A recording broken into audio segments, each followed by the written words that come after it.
The pitfall is not making your preparation really well. Because as I said, if you don't have your strategy defined, not knowing to whom you want to talk to and what is your offer and why they should take this offer, or in other words, which problem they want to solve, you can run Facebook ads technically, but you won't get any meaningful conversions or even sales.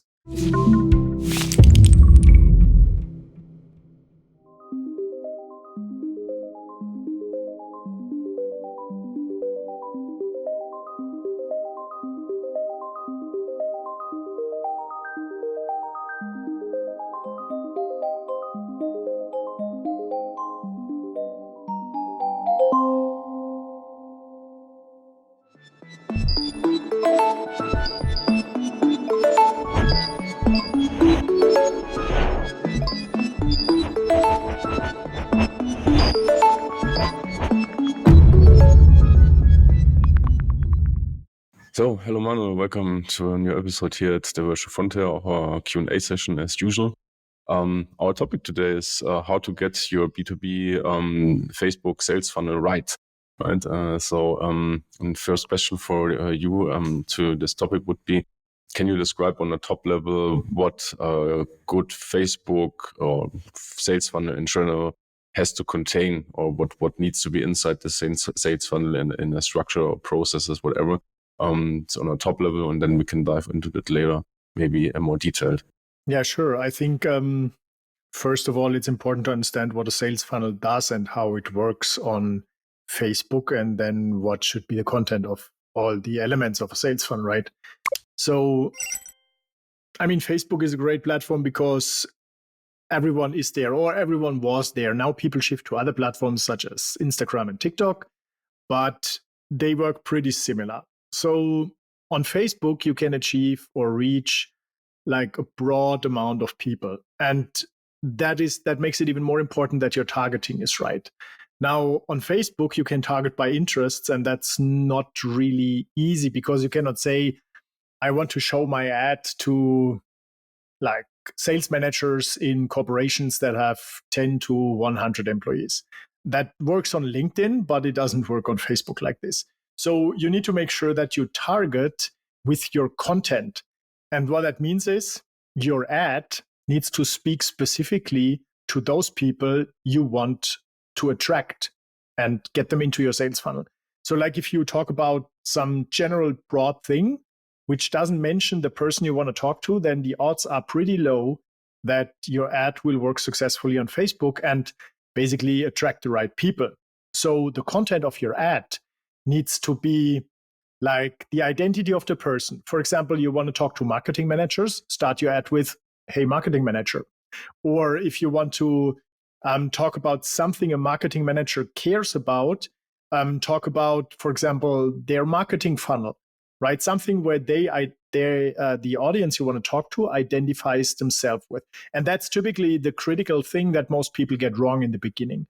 They want to reach everyone and anyone. That's why they keep their ad very general and broad. And in the end, it doesn't speak to anybody. So no one will enter their funnel. So your ad is basically what magnetically attracts the right people if the content of the ad is exactly tailored to this audience. So that's what you need to get right as content on the sales funnel side on your ads. And then, of course, you need to have an attractive offer. So an offer that is either an education offer, or it can be a tool, a template, something to download, a video, podcast, whatever, that is interesting for your audience so that they give you their email address in exchange for this so-called lead magnet. So these are basically the two content elements you need to set up successful Facebook ads. And then there is, of course, a lot of more technical depth included, like you need to get your targeting set up right. You need to have conversion tracking installed. You need to set the right conversion objective, right? And that's basically what you need to set up to get Facebook ad funnels done right. Yeah, and sure, if you want to have more detailed info about these questions and how to solve them, you can take just one of our masterclasses and find out about how to do that in detail. But let's take a step back, Manuel. why should I spend time and resources on finding B2B clients on social media at all? I mean, what are the alternatives? You can do cold calling. If you get that right and you have a list of like, I don't know, 2,000 leads with their validated phone number, and calling them is successful for you, so you get sales from that, then go with that channel. I mean, social media, Facebook, LinkedIn, Instagram, TikTok, they are just channels to reach people in the same way as your phone is a channel to reach people. So that's the only thing that matters. And you need to look and not just think about it or assume, but test how profitable and how efficient this channel works for your audience that you want to reach and for the offer you want to sell. Right? That is important. I found it the most efficient and effective way to like just run social ads and also Google ads, but social ads work even better for me because I can reach almost anyone online through these platforms. And if I have the right message, I can be sure that I attract the right people. And then especially Facebook optimizes with artificial intelligence, which is built in the Facebook platform, to find more of these people that convert for your offer. And I think the combination of like you can reach the entire market through this platform, and then artificial intelligence that helps you find more of these people based on the attributes of people that convert is really powerful.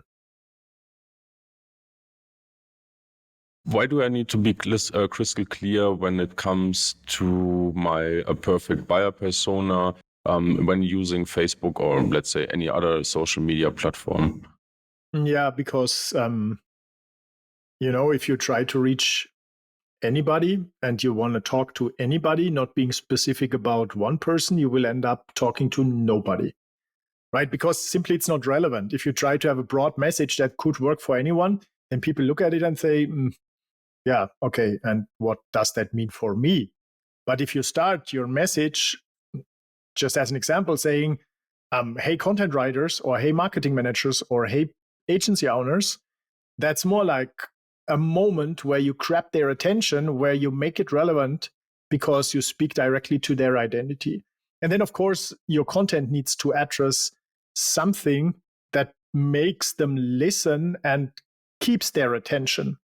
And typically, what you do is you talk about a problem they want to solve, because most people, they are problem aware, not solution aware. And when you've caught their attention, and you talk about the problem they want to solve and that you can solve, of course, with your offers, then you give them a reason why they should be interested in listening to you. And that's basically the next thing. That's what you put in your ad description. Okay.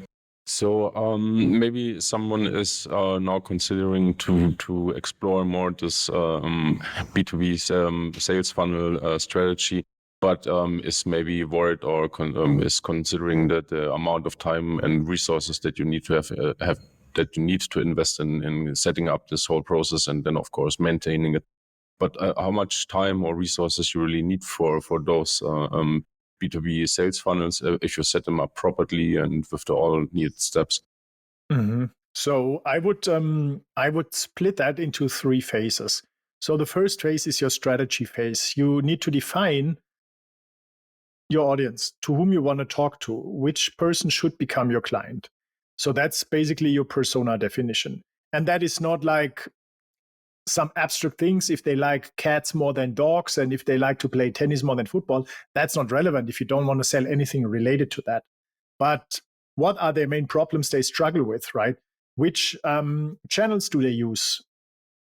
Is it more LinkedIn or is it more Facebook or even TikTok, right? What are their demographics? So these things are important to find them, no matter if you want to find them in a lead list, find their profile on LinkedIn or Facebook, you need to know who these people are. And then what motivates them, which is knowing their problem, because the main thing that motivates them is solving their problem. So defining that involves a little bit of research. I would say you can plan with 10 to 16 hours if you never did it before. And you get proper advice how to do it and have some templates. The next step is to define your offer.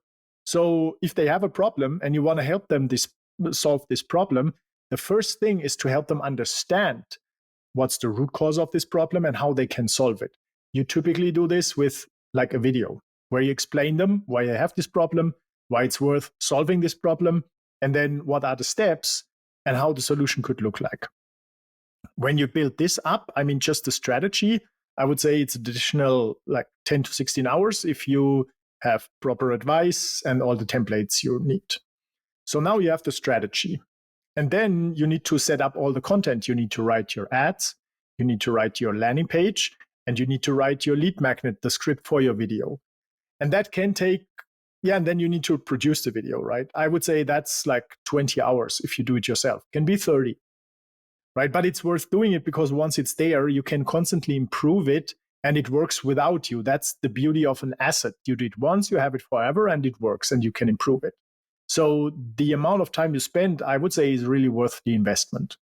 And that's it. And then you go into a phase of improvements after you've set that up.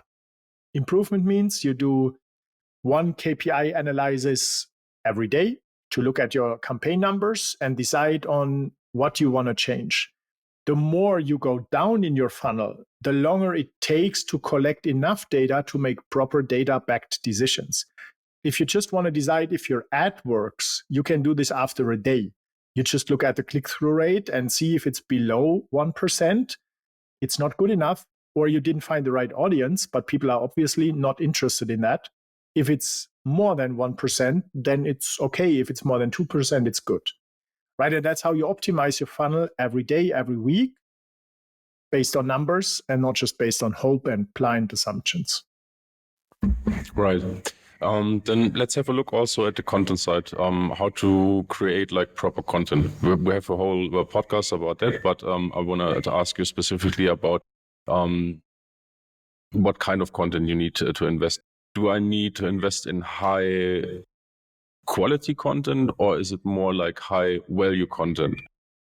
Yeah, the latest one. I would say it's more high value content. You can have I did a test for that actually. I had a very nice video content created by a professional video editor with professional camera set up, and everything was. I looked at it. I was like, wow, that's really awesome.